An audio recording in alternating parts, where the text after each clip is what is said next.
하나님 말씀 열왕기상 19장 9절입니다. 열왕기상 19장 9절.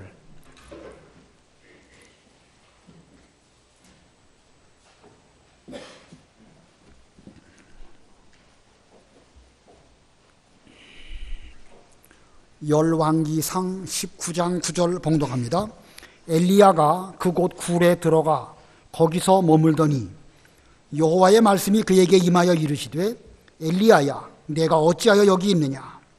그가 대답하되 내가 만군의 하나님 여호와께 열심히 유별하오니 이는 이스라엘 자손이 주의 언약을 버리고 주의 제단을 헐며 칼로 주의 선지자들을 죽였음이오며 오직 나만 남았거늘 그들이 내 생명을 찾아 빼앗으려 하나이다.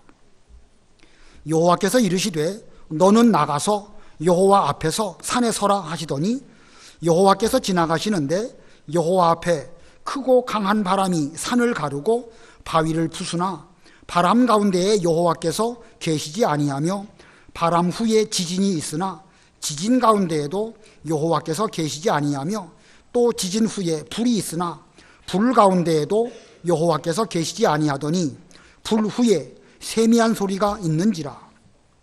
엘리야가 듣고 겉옷으로 얼굴을 가리고 나가 굴 어귀에 서매 소리가 그에게 임하여 이르시되 엘리야야 내가 어찌하여 여기 있느냐.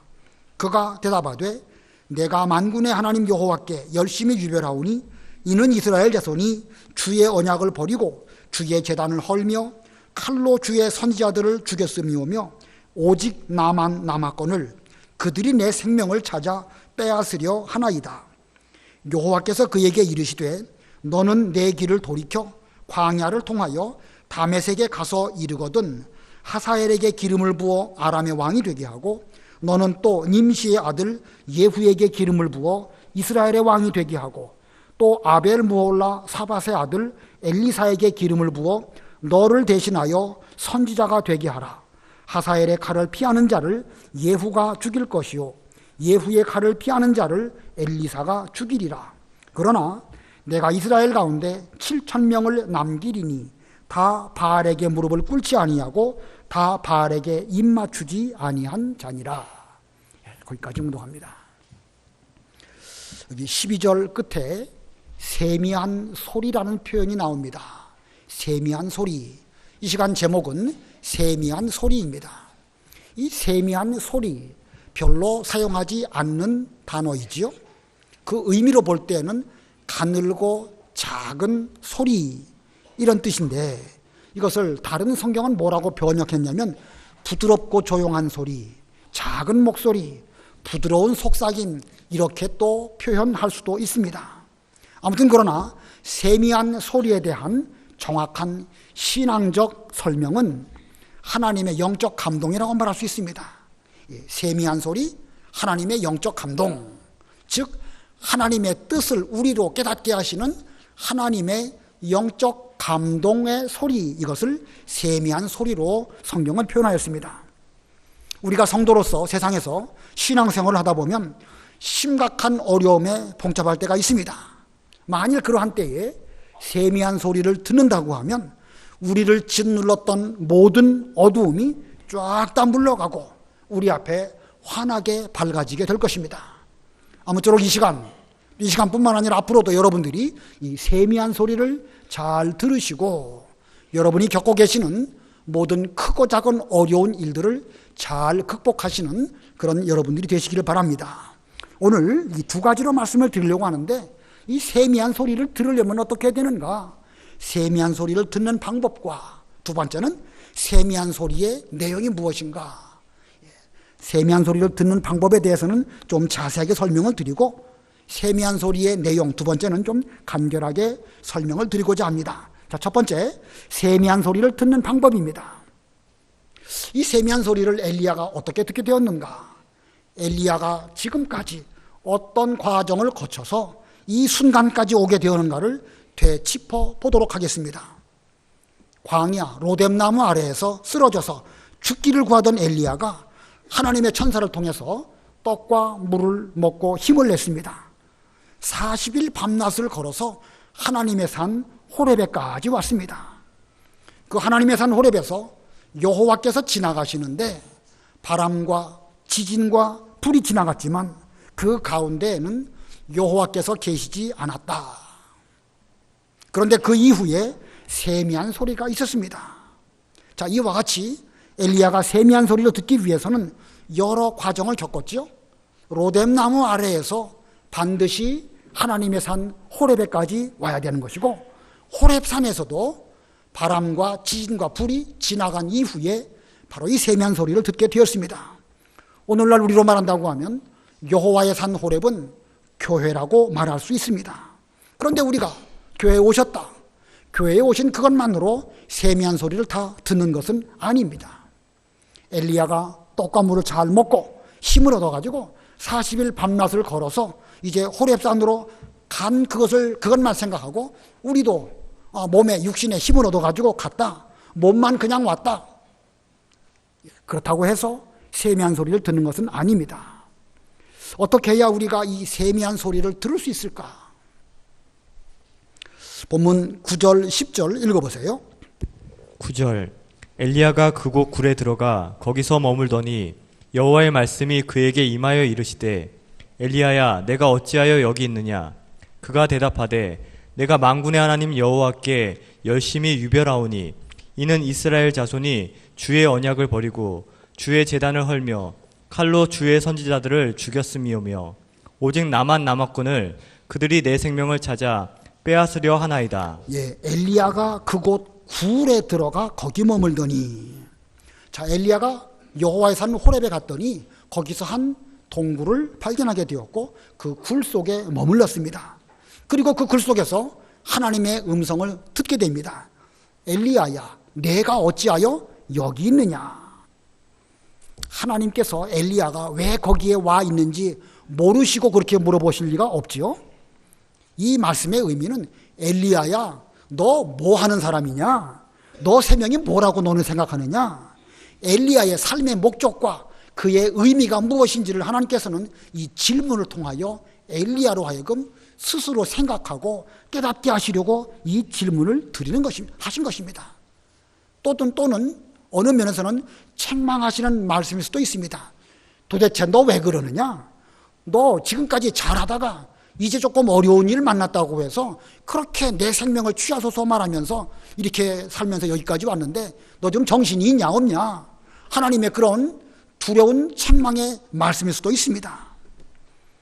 엘리야는요, 앞부분에서 광야 로뎀나무 아래에서도 기도했고 호렙산 동굴 속에서도 기도했습니다.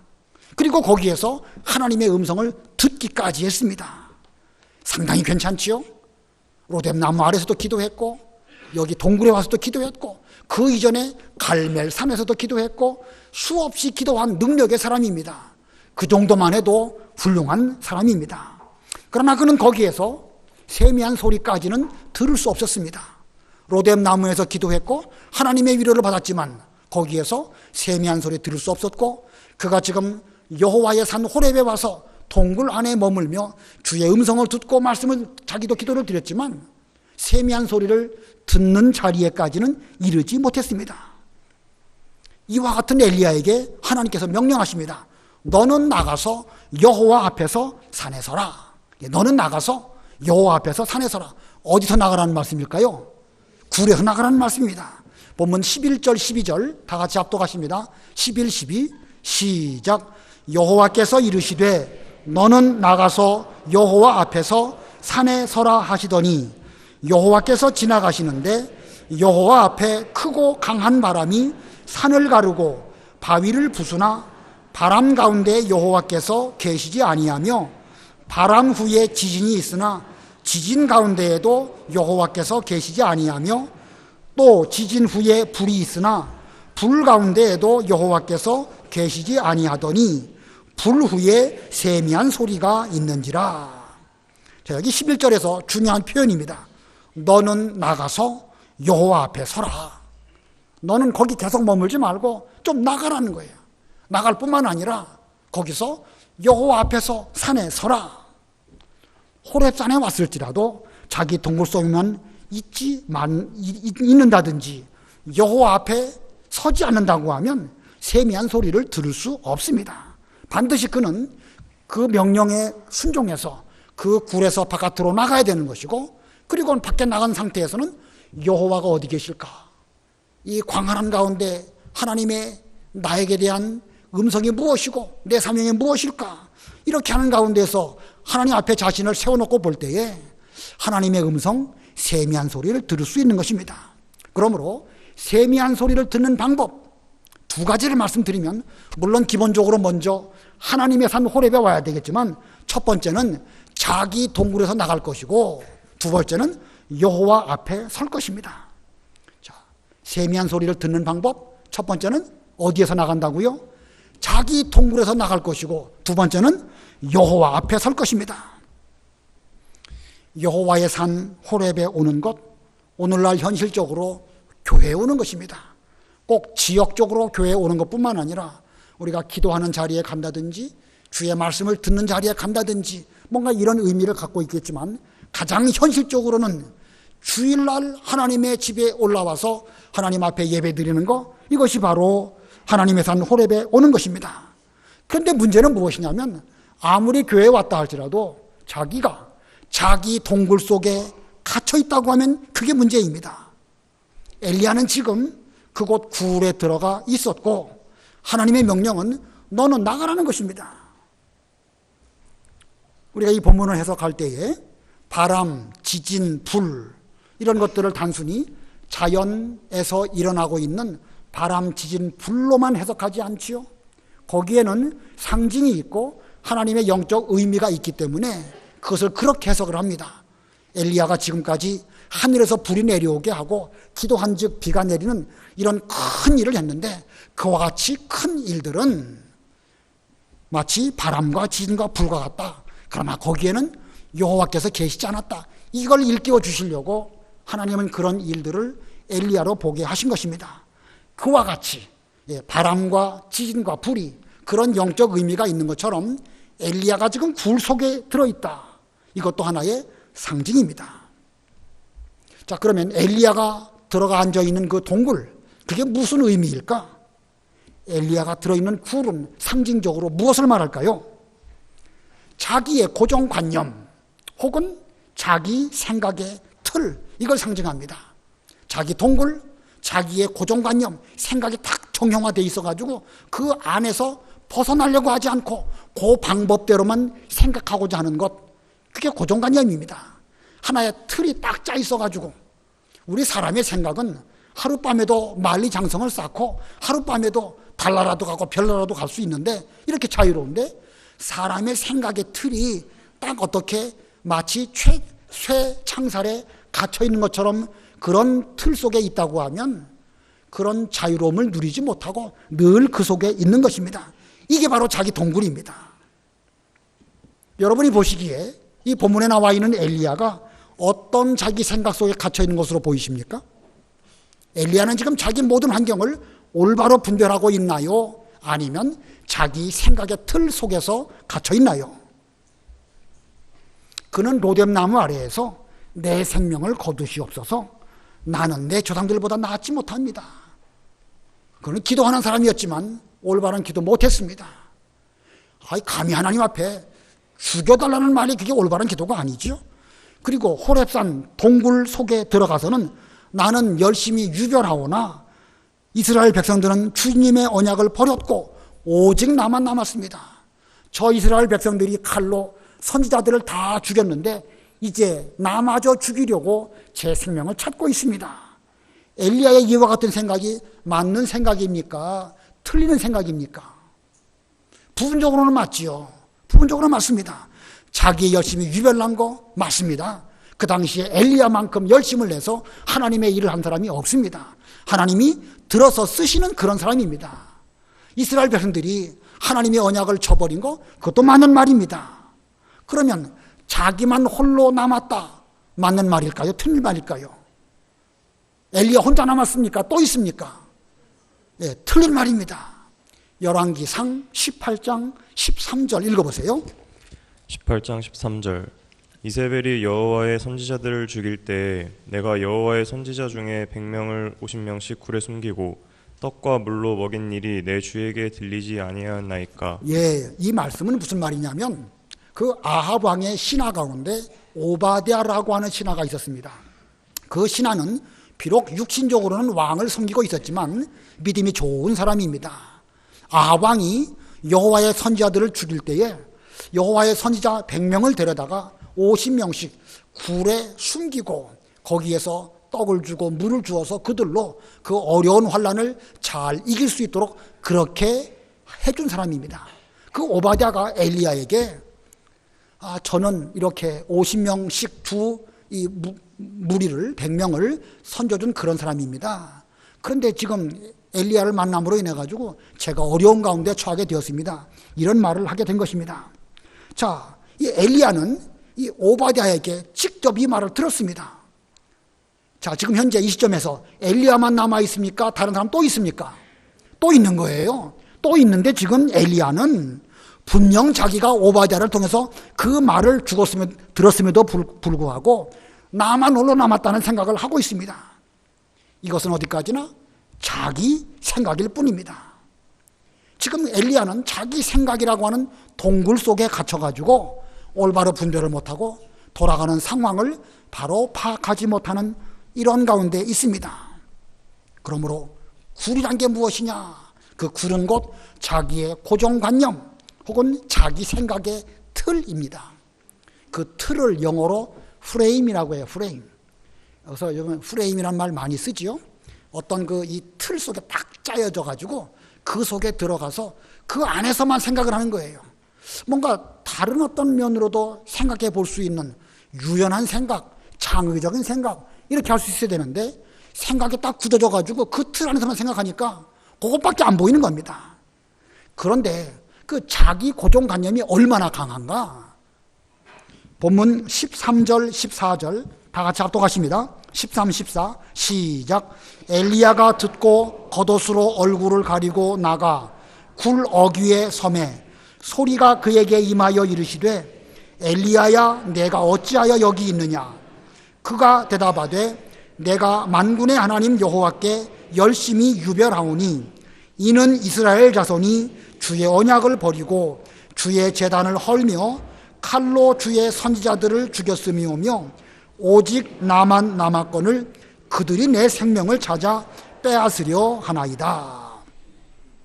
하나님의 세미한 소리를 들었을 때에 그 명령대로 그는 그 굴에서 나갔습니다. 굴 어귀에 서서 그리고 자기의 그 얼굴을 가리는 그런 가운데 있었을 때에 다시 한번 그에게 하나님의 말씀이 임하십니다. 엘리야야 내가 어찌하여 여기 있느냐? 아까 그 9절에서도 그런 말씀을 엘리야에게 물으셨는데 다시 또 여기 13절에서 또 물으십니다. 9절에서 물으신 것을 왜 13절에서 똑같은 질문을 또 하실까요?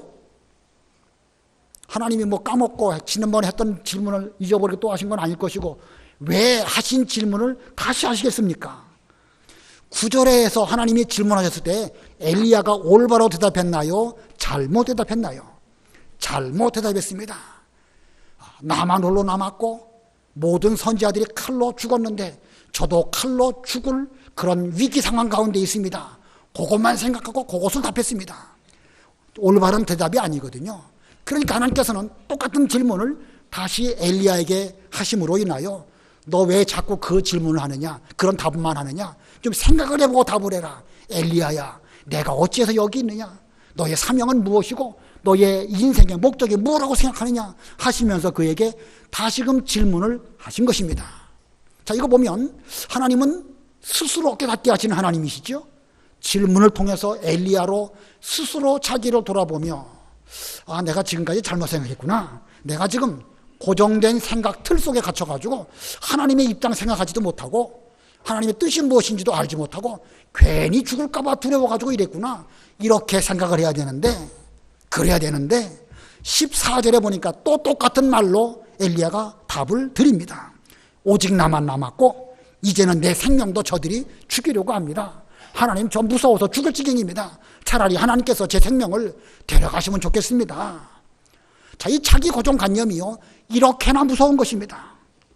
우리의 생각을 고정된 틀 속에 가두고 그 바깥으로 나갈 수 없게 만드는 것, 이것이 이만큼이나 강한 것입니다.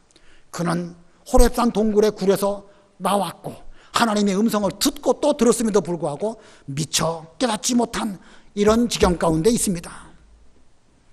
그래서 어떤 사회학자는 이런 고정관념, 이것을 동굴의 우상이라 이런 용어로 표현합니다. 동굴의 우상. 동굴 속에 갇혀있는 고정관념이 마치 우상과 같다는 거예요.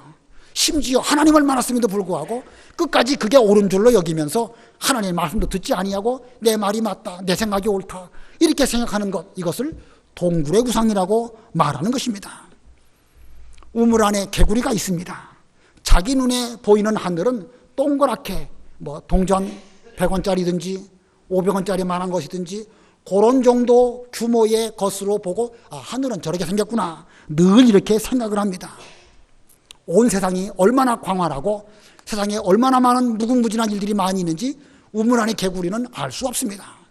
그때 만일 어떤 개구리가 바깥에서 세상을 다 보고 그 우물에 들어가서 세상은 그렇지만 않다고, 세상은 얼마나 광활하고 얼마나 구름이 있고 바람이 불고 위험한 일도 있지만 평안한 것도 있고 봄, 여름, 가을, 겨울이 있고 이런 자세한 말을 잘 말해 주어도 그 우물 속에 있는 개구리는요, 믿지 않습니다. 받아들이지 않습니다. 고집스럽게 자기가 알고 있는 생각의 틀에서 벗어나려고 하지를 않습니다. 그것이 바로 동굴의 우상입니다. 한번 생각을 확정 지으면 변하지 않는 것, 특정한 선입관이나 자기의 처한 환경 때문에 어떤 사실을 올바로 파악하지 못하고 편견을 갖고 있는 것, 그게 바로 동굴이고 그게 바로 동굴의 우상과 같이 강한 것입니다. 엘리야는 지금 하나님 앞에서 하나님의 음성을 듣고 하나님의 질문을 받았음에도 불구하고 엘리야는 여전히 지금 나만 홀로 남았고 사람들이 제 생명도 죽이려고 합니다. 사람들이 죽이려고 하면 전능하신 하나님이 계신데 하나님 의지하고 사명 감당할 생각은 안 하고 여전히 그 생각 속에서 벗어나지 못하는 것입니다. 자, 어떻게 해야 자기 고정관념에서 그 바깥으로 나올 수 있을까? 어떻게 해야 거기서 나올 수 있을까? 하나님 명령에 너는 나가서 여호와 앞에서 산에 서라, 이렇게 말씀하십니다. 이 하나님 명령입니다. 엘리야가 이 하나님 명령에 순종해서 자기 동굴에서 먼저 나와야 됩니다. 동굴에서 나온 다음에는 그냥 나올 뿐만 아니라 자기 자신을 하나님 앞에 세워놓고 과연 내가 하나님 앞에서 어떤 그 마음가짐으로 살아왔는가, 내가 지금 하나님 명령을 제대로 순종하는가, 이렇게 생각해야 되는 것입니다. 하나님은 보지 아니하고 칼로 죽이려고 하는 그 사람들이나 이미 칼로 죽은 선지자들이나 그것만 바라보니까 고정관념 속에서 내내 이런 생각을 하는 것입니다. 자, 이것이 곧 세미한 소리를 듣는 방법입니다. 세미한 소리를 듣는 방법, 먼저는 자기 동굴에서 나갈 것이고 두 번째는 여호와 앞에 자기를 세워놓고 하나님을 통하여 자신을 바라봐야 한다는 것입니다. 아담 하와가 선악과를 따먹었습니다. 그리고 그의 눈이 밝아져서 자신들의 부끄러움을 알고 그 부끄러움을 무화과 나무 잎으로 가렸습니다. 그리고 그들은 하나님을 피하여 나무 그늘 속으로 숨었습니다. 아담 하와가 범죄했을 때 진짜로 그들의 눈이 밝아진 것일까요? 밝아진 것입니까? 오히려 어두워진 것입니까? 오히려 어두워진 것입니다. 육신의 눈, 육신의 관점으로 세상을 바라보는 그 눈은 밝아졌을지 몰라도 하나님을 바라보는 눈은 어두워졌기 때문에 자신들을 스스로 눈으로 보고 부끄러워했고 하나님 앞에서는 피하여서 나무 그늘 속에 숨은 것입니다. 심령의 눈이 어두워지니까 자기 동굴 속에 갇히고 말았습니다. 그때 하나님께서 아담 하와에게 찾아오셨습니다. 그리고 말씀하십니다. 장차 여자의 후손이 오셔서 그 뱀의 머리를 상하게 하심으로 너희들의 그 원수를 갚아줄 것이다, 이렇게 말씀하셨습니다. 그게 복음이지요. 아담 하와는 그 복음을 믿었고 그 복음을 믿는 그것으로 말미암아 하나님은 그들에게 가죽옷을 지어 입혀주셨습니다. 그리고 그들은 영적 눈이 떠지고 멀리 오실 그리스도를 바라보면서 이제 에덴 동산에서 나와가지고 가정을 이루고 가인을 낳고 아벨을 낳고 신앙의 계대를 이어가는 이런 소망 가운데 살았던 것입니다. 자, 멀리 오실 그리스도를 바라볼 소망, 그들의 눈이 떠진 것입니다. 하나님의 복음을 듣고 순종해서 믿었을 때에 그들은 그리스도를 보게 되었고 자기들의 동굴에서 나와서 이제는 이 하나님의 섭리를 순종하는 그런 삶을 살게 된 것입니다. 자, 욥도 마찬가지입니다. 욥은 자기 재산, 자기 자녀들 다 죽었을 때에 그는 자기의 죄를 살펴보기 위해서 제 위에 앉아서 회개하고자 했습니다. 내 죄가 과연 무엇일까? 찾아도 죄가 찾아지지 않습니다. 욥의 친구들이 와가지고 너에게 그런 재난이 온 것은 우연히 온 것이 아닐 것이다. 반드시 너에게 죄가 있기 때문에 그럴 것이다.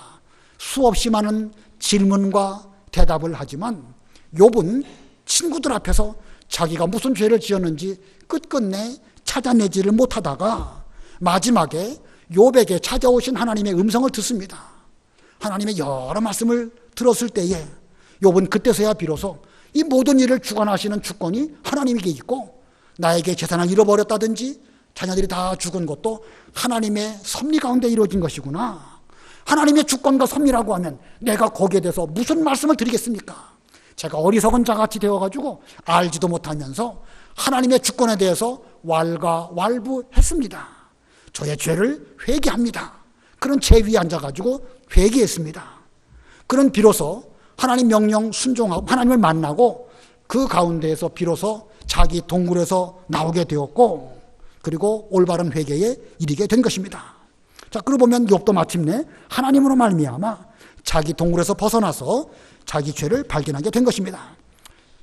그러므로 지금 우리가 아무리 교회에 나오시고 성경 말씀을 잘 듣고 또 설교자를 통하여 이 성경을 통해서 회개를 외친다 하더라도 여러분이 자기 동굴 속에 갇혀 있다고 하면 죄송하지만 진정한 회개에 이를 수 없습니다.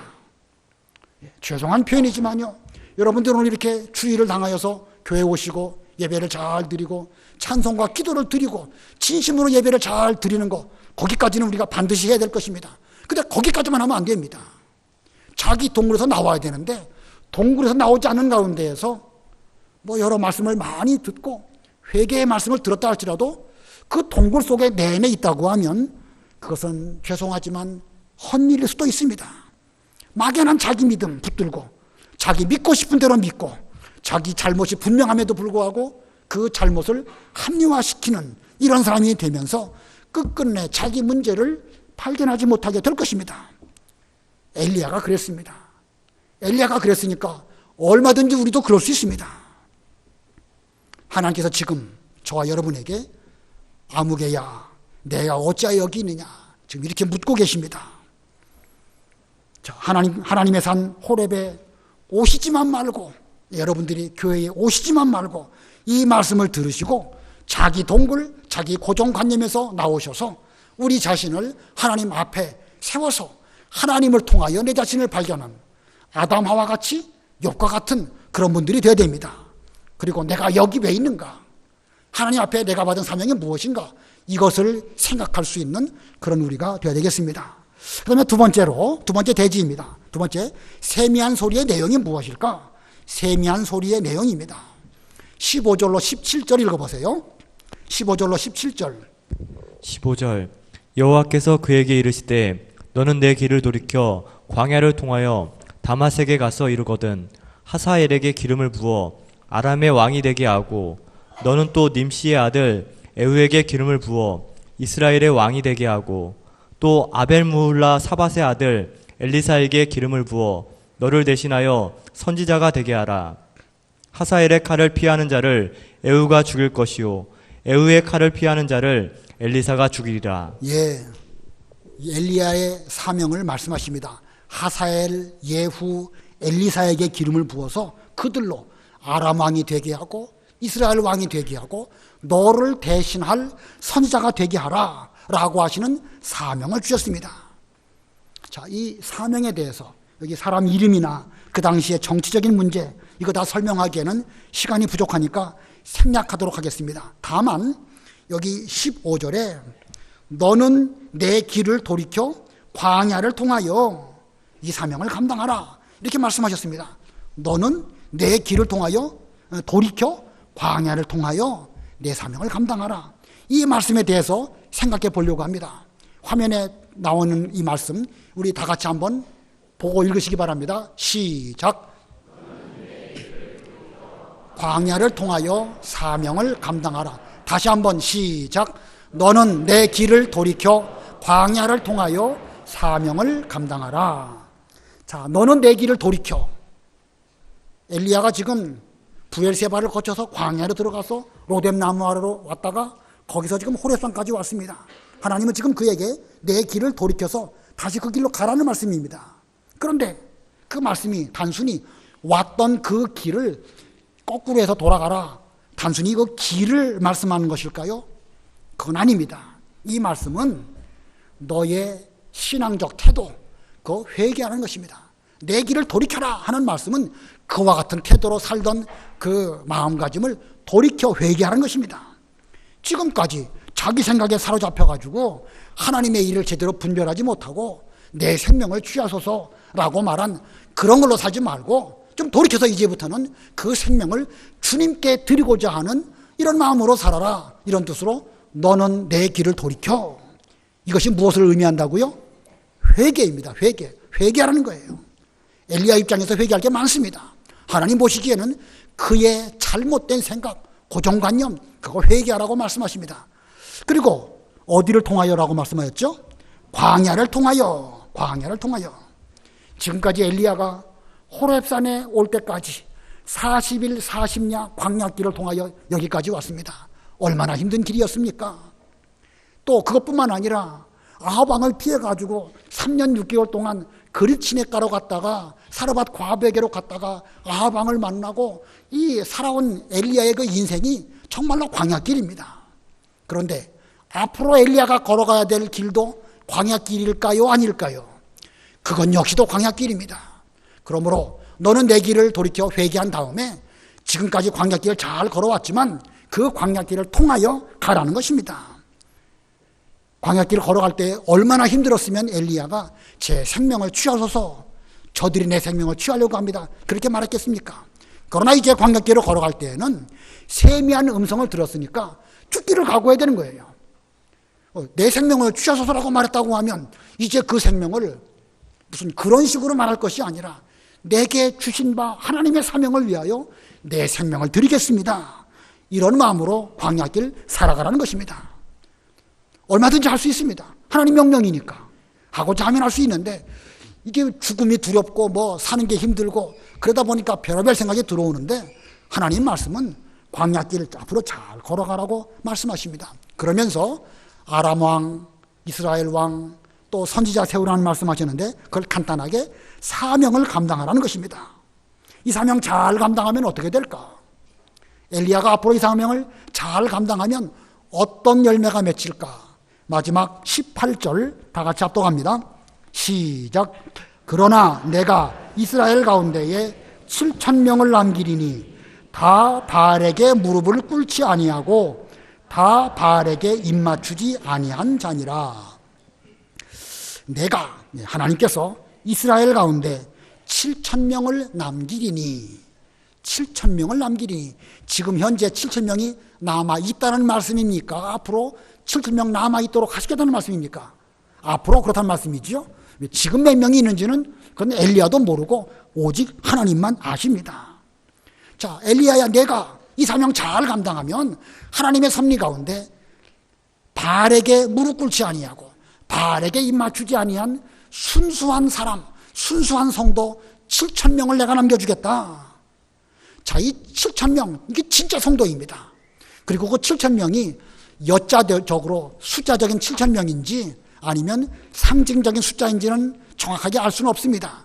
그러나 하나님께서 헤아리신 바대로 많은 성도들이 엘리야가 수고한 수고로 말미암아 그런 좋은 성도들이 남게 될 것을 하나님이 말씀하시고 그 일을 이루실 분은 하나님이시라고 말씀하십니다. 엘리야가 앞에서 갈멜산에서 불이 내려오고 그가 기도하니까 3년 6개월 동안 오지 않았던 비가 내려왔습니다. 그는 그와 같은 능력을 통해 가지고 적어도 백성들 가운데 몇 명이라도 회개할 줄 알았습니다. 그러나 회개했나요? 안 했나요? 회개한 열매가 엘리야의 눈에 있었습니까? 없었습니까? 엘리야 눈에는 없었습니다. 자기 눈에는 아무것도 없는 것처럼 보입니다. 그러나 그 일을 하실 분은 엘리야가 아니고 하나님이십니다. 그러므로 엘리야 입장에서는 이거 뭐 몇 명이 돌아올까? 이걸 생각할 필요 없어요. 나머지 일은 하나님이 하시니까 하나님께 맡기고 자기 사명을 잘 감당하면 되는 것입니다. 아람 왕에 대한 역할, 이스라엘 왕에 대한 역할, 선지자를 세우는 역할, 이거 잘 하기만 하면 하나님께서 얼마든지 하나님의 일을 잘 하실 것이니까 너는 그 사명 잘 감당하라. 이게 하나님의 명령입니다. 자, 하나님의 뜻을 엘리야가 마지막까지 잘 감당하였습니다. 엘리야에게 소망이 있습니까? 없습니까? 지금까지 엘리야는 죽기를 원했기도 했고 죽음이 두려웠습니다. 소망이 없었어요. 그런데 세미한 음성 소리를 들었을 때에 엘리야에게 소망이 있습니까? 없습니까? 내가 수고하기만 하면 비록 내 눈에는 몇 명인지 몰라도 하나님이 예정하신 사람 7,000명 남겨주실 것이다. 그 소망이 있으니까 그는 그 소망을 가지고 앞으로 자기 사명을 잘 감당할 수 있는 것입니다. 그런 그 사명을 잘 감당했습니다. 이제 이 사명 잘 감당하다가 이 열왕기 하 2장에 가면 그는 회리바람 가운데 죽음 보지 아니하고 그렇게 죽음이 무서웠고 그렇게 막 죽을까 봐 벌벌 떨었었는데 그는 죽음을 맛보지 아니하고 하나님께 데려감을 입는 이런 길을 걸어가게 되었습니다. 자, 여러분들이 오늘 하나님의 산 호렙 교회에 올라오셨습니다. 오늘 세미한 음성을 다 들으셨습니다. 이제부터는 여기에만 머물 것이 아니라 뭐 해야 되겠죠? 이제는 나가서 내 사명을 감당하는 그런 광야길을 가셔야 되는 것입니다. 여러분 가운데 연세 많으신 분들 정말 이게 하루하루 사는 것이 어려울 수도 있고 젊은이들은 또 젊은이대로 어렵습니다. 그러나 어려운 것만 생각하시지 말고 자기 동굴에서부터 나와서 내 자신을 하나님 앞에 세우고 하나님의 세미한 음성을 들었을진데 그 음성대로 우리에게 말씀하시는 그 사명을 잘 감당하고 소망을 가지고 이 길을 잘 걸어가시는 엘리야의 길을 걸어가시는 여러분들이 다 되시기 바랍니다. 기도하시겠습니다. 하나님 아버지, 위대한 선지자 엘리야, 예수님의 변화산에서 엘리야가 거기에 나타나는데 그런 정도 위대한 엘리야였지만 그도 때로는 죽음이 두렵고 때로는 자기 동굴 속에 갇혀서 잘못된 생각을 했었습니다. 이 시간 저희들에게도 그 동굴에 갇혀 있는 것이 얼마나 위험한지 일깨워 주셨는데 엘리야도 그랬거니와 오늘날 저희들도 자기의 고정된 생각 속에 갇혀서 자기는 합리화시키며 주변의 환경만 보면서 두려워하는 가운데 있지 아니한지 자신의 모습을 하나님 앞에서 세워볼 수 있는 저희가 되게 해 주시옵소서. 하나님 말씀대로 너는 나가서 여호와 앞에 하나님의 삶 앞에 서라고 명령하셨사오니 우리의 고정된 생각 가운데서 나와서 우리 자신을 하나님 앞에 세우고 하나님의 음성을 듣고 세미한 소리 가운데서 내가 앞으로 무엇을 해야 될지를 일깨움을 받는 그런 모두가 되게 해 주시옵소서.